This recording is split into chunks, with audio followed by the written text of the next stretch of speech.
은행에 가서 1억 원을 빌리면요. 그 돈은 대체 어디서 오는 걸까요? 보통은 뭐 다른 누군가가 맡겨놓은 예금에서 온다. 이렇게 생각하시죠. 그런데 만약 그게 아니라 은행이 그냥 그 자리에서 1억이라는 숫자를 만들어내는 것이라면 어떨까요? 오늘 우리가 깊이 파고들 자료는 바로 이 충격적인 질문에서 시작합니다.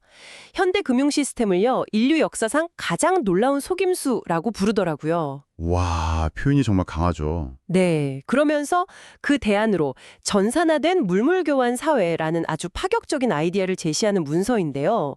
이번 탐구의 목표는 이 자료가 진단하는 문제의 핵심을 좀 꿰뚫어 보고 여기서 제시하는 대안 사회의 청사진, 뭐 생산 방식부터 AI를 이용한 지도자 선출까지 이게 과연 얼마나 현실적인지 함께 따져보는 겁니다. 자, 그럼 한번 제대로 파헤쳐 보죠. 네, 이 자료는 그냥 단순한 경제 비판, 이걸 넘어섭니다. 돈이라는 시스템이 인간의 이기심을 어떻게 제도화하고 또 그것이 우리 사회를 어떻게 병들게 하는지에 대한 아주 근본적인 성찰을 담고 있거든요. 그래서 분석의 틀을 이렇게 한번 잡아봤습니다. 먼저 자료가 모든 문제의 근원이다 이렇게 지목하는 은행 시스템의 비밀, 바로 신용창조의 원리를 파헤쳐 볼 거고요. 그로 인해 발생하는 사회 문제들을 짚어볼 겁니다. 그 다음에 이 모든 걸 뒤엎는 대안으로 제시된 IT 기반 물물교환 사회가 구체적으로 어떻게 작동하는지, 그리고 그 사회를 이끌 지도자는 또 어떤 방식으로 뽑는지 단계별로 분석해 보겠습니다. 특히 IT 기술하고 인공지능이 핵심적인 역할을 한다는 점이 아주 흥미롭네요. 네, 맞습니다. 번째 주제, 문제 제기부터 시작하죠. 자료의 소제목부터가 아주 도발적이에요. 은행은 불의 속에서 잉태되었다. 스위스 은행가 롤프 케페니크, 그리고 영란은행 이사였던 조시아 스탬프경의 말을 인용하면서 시작하는데요. 은행은 신용을 발명하고 그 대가로 현실의 노동을 갈취한다. 현대의 은행 시스템은 허공에서 돈을 만들어낸다. 이게 우리가 아는 상식이랑은 너무 다른 이야기잖아요. 그렇죠. 우리가 학교에서 배운 건 은행은 예금을 모아서 대출해준다, 이거니까요. 하지만 이 자료는 그게 대중을 안심시키기 위한 설명일 뿐이라고 주장합니다. 실제 작동 방식은 다르다는 거죠. 핵심은 신용 창조라는 개념입니다. 자료의 예시를 그대로 한번 가져와 보죠.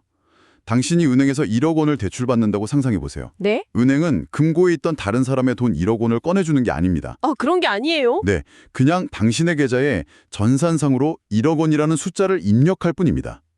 바로 그 입력하는 순간 세상에 없던 새로운 돈 1억 원이 창조되는 겁니다. 잠깐만요. 그럼 은행은 실제 금고에 돈이 없어도 그냥 키보드로 숫자를 쳐서 빚을 만들어낼 수 있다는 거고요. 그리고 우리는 그 가상의 빚에 대해서 현실 세계에서 피땀 흘려 번 돈으로 진짜 이자를 갚아야 한다는 건가요? 이게 합법이라는 게 믿기지가 않는데요. 바로 그 지점이 이 자료가 속임수라고 부르는 부분입니다.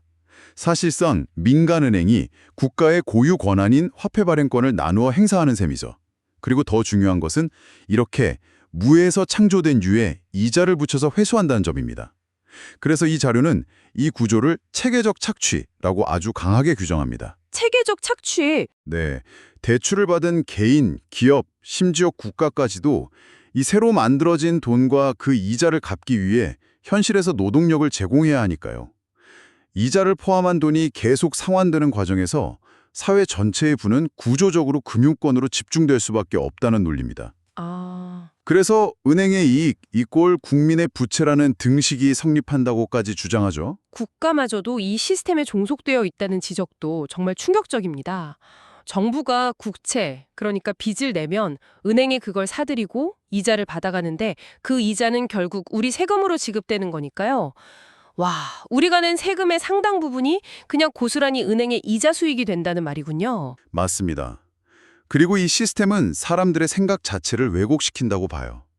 시중에 풀린 모든 돈은 누군가의 빚에서 시작됐기 때문에 누군가 은행에 돈을 갚으면 그만큼 시중의 돈이 사라집니다. 돈이 사라진다. 네, 결국 다른 누군가는 필연적으로 파산할 수밖에 없는 의자가 계속 줄어드는 의자 뺏기 게임과 같다는 거죠.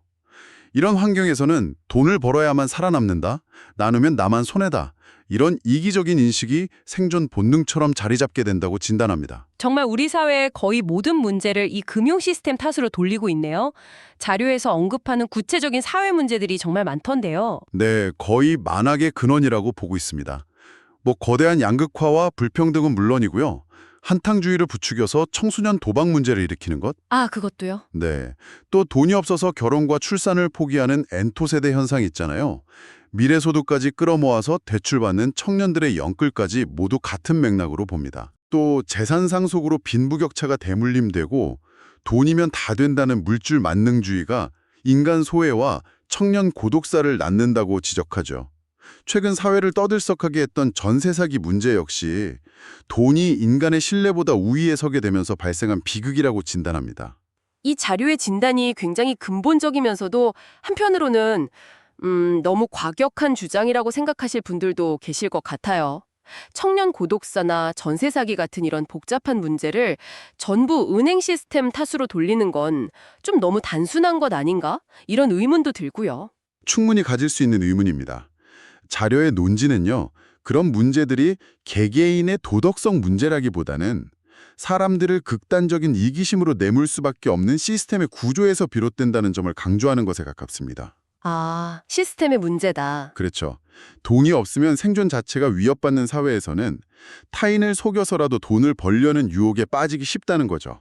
알겠습니다. 이 자료에 따르면 현대 금융 시스템은 정말 암울하네요. 솔직히 듣고만 있어도 답답해지는데 그럼 이 문제를 해결할 방법이 있다고는 하나요? 이렇게 거대한 시스템을 대체할 아이디어가 과연 존재하기는 할까요? 바로 그 지점에서 이 자료의 진짜 이야기가 시작됩니다. 아, 대안이 있군요. 네, 대안으로 물물교환으로 돌아가자고 제안하는데 아마 대부분 원시 시대로 돌아가자는 건가 하고 생각하실 겁니다. 경제학의 아버지 아담 스미스도 물물교환의 동기를 인간의 이기심으로 봤으니까요. 그렇죠.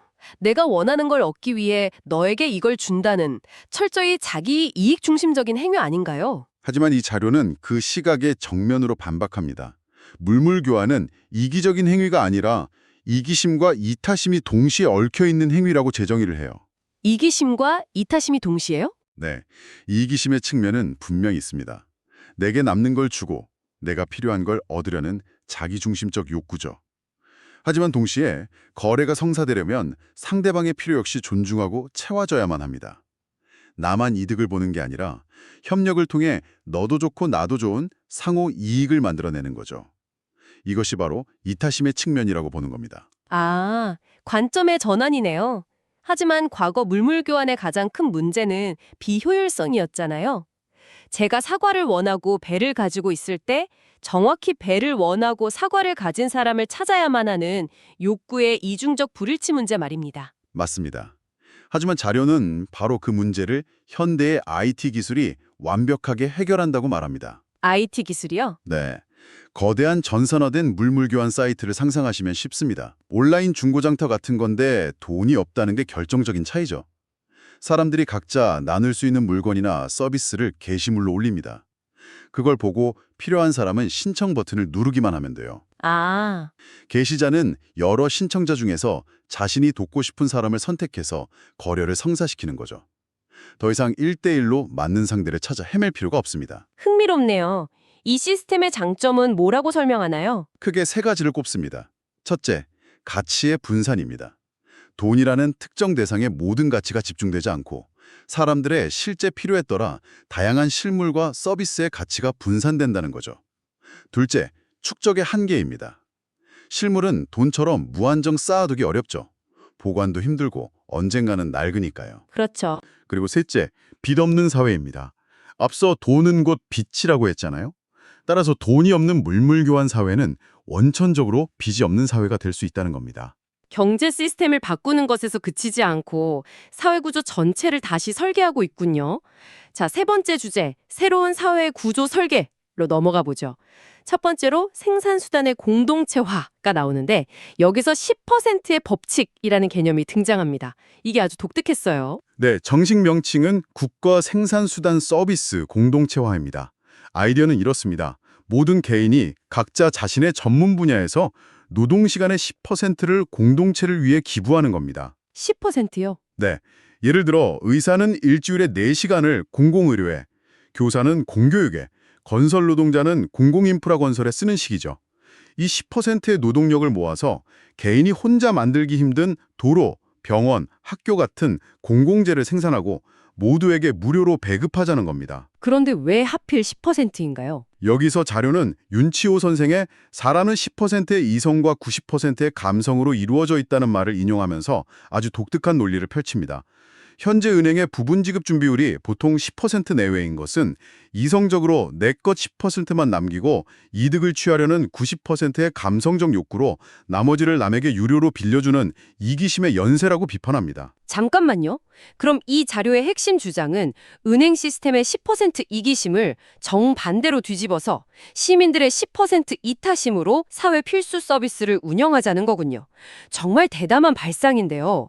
제가 만약 이 사회에 산다면 제 시간의 10%를 써서 이런 분석을 제공하는 걸로 공동체에 기여할 수 있겠군요. 바로 그겁니다. 이성적으로 내 것 90%는 자유롭게 사용하되 다른 사람을 돕고 싶은 10%의 감성적인 마음으로 공동체에 기여하는 이타심의 연쇄를 만들자는 거죠. 그리고 토지 역시 중요한 부분인데요. 토지는 누구의 소유도 아닌 공공재로 규정합니다. 아, 토지도요? 네.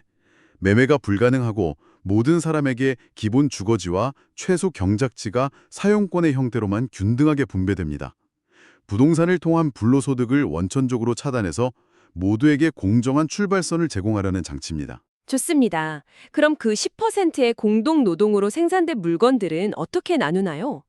과거 공산주의의 비효율적인 배급과는 다른 배급 기반 시장 경제라는 개념을 제시하는데 이게 잘 와닿지 않습니다. 네, 이 점을 명확히 구분해야 합니다. 정해진 양을 줄 서서 타가는 방식이 절대 아니거든요. 공동노동으로 생산된 다양한 제품들을 마치 대형마트처럼 한 곳에 진열해두고 각자 필요한 만큼 자율적으로 가져가게 하는 시스템입니다. 잠시만요. 그건 인간의 선의에 너무 기대는 건 아닌가요? 필요한 만큼만 가져가라고 하면 분명히 필요 이상으로 욕심을 부리는 사람이 나올 텐데요. 이 자료는 그런 인간의 이기심은 어떻게 통제한다고 말하나요? 그 부분에 대한 해결책이 없다면 그냥 공상에 불과한 것 같은데요? 아주 날카로운 지적이십니다. 사실 이 시스템의 성패는 바로 그 지점에 달려 있습니다. 이 사회 모델은 구성원들이 기본적으로 이기심보다 이타심을 발휘할 것이라는 강한 신뢰를 전제로 합니다. 신뢰라. 네. 시스템 자체가 돈을 위한 경쟁이 아니라 필요를 채우기 위한 협력을 장려하는 구조이기 때문에 많이 가진 사람이 부족한 사람에게 자연스럽게 양보하고 나눌 것이라고 기대하는 거죠. 강제적인 규칙보다는 서로가 서로를 지켜보는 공동체적 양심에 호소하는 방식에 가깝습니다. 와, 이건 거의 유토피아를 설계하는 수준인데요. 이제 이 새로운 사회의 가장 파격적인 부분으로 넘어가 보겠습니다. 바로 지도자를 뽑는 방식입니다. 투표가 필요 없다고 단언하더군요. 네. 자료는 현재의 투표 시스템을 돈 많은 사람의 출세 수단이자 분쟁의 원인으로 아주 신랄하게 비판합니다. 투표는 본질적으로 숫자로 사람들의 믿음을 비교하고 계산하는 행위이기 때문에 필연적으로 우리 사회를 내 편과 내 편으로 나누어 싸우게 만든다고 봅니다. 아, 숫자 때문이라고요? 네. 지지율이라는 숫자가 높은 사람이 이기고 낮은 사람은 패배하는 구조 자체가 갈등을 유발한다는 거죠. 여기서 쇼핑몰 후기를 예로 든 비유가 기억에 남네요. 평점 5점이라는 숫자만 보고 물건을 샀다가 실패한 경험 다들 있으시잖아요. 반면에 사람들이 정성껏 쓴 후기, 즉 글을 꼼꼼히 읽어보면 그 제품이 어떤지 훨씬 더 잘 알 수 있죠? 바로 그겁니다.